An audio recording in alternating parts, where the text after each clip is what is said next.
some of the goals that we're looking for and what we want to get accomplished is we want to teach our kids what I call the Minnesota way. Okay? And some of the things we're looking for out of a young man in the spring, we're going to expect them to play hard. Any football team I've been associated with has always played hard. But you have to develop that through practice. We need to learn how to finish, and that's finish drills, finish plays, hustle around, those kind of things. We need to teach them to be consistent. You can't play one play good and 2 plays bad, and then 1 play good and 3 plays bad. You got to be consistent. We got to play smart. Misalignments and misassignments will beat you long before mismatches. It's been a saying for a long time. We've got to learn to be mentally tough. Mental toughness is when you have to go to school. You got to walk over from the dorm in a snowy day. Maybe you had a bad test grade. Then you got to come to practice. Are you going to fight through it, or are you going to just keep getting worse?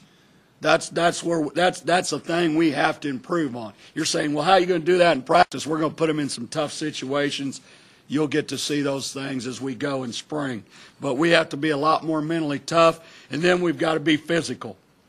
We got to be able to run the ball, and we got to be able to stop the run. It's that simple. You can't win if you don't.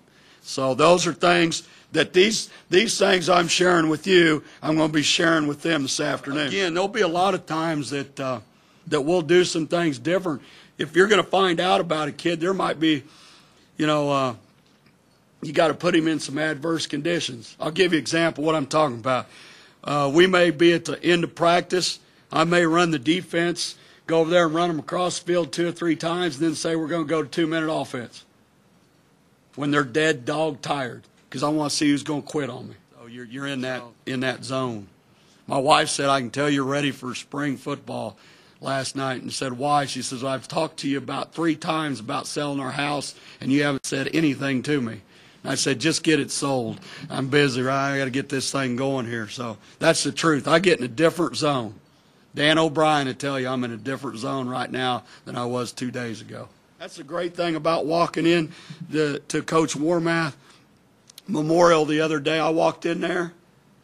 That's what they don't get any better than that. I mean, I hope I can be like that someday. When I pass on, I hope I can have people drive from Arkansas Pine Bluff to say, hey, you know what? When I played for that guy, Coach Warmath's a hard man. But you know what? 10 years down the road, Coach Warmath's a good man. I hope I have that respect someday.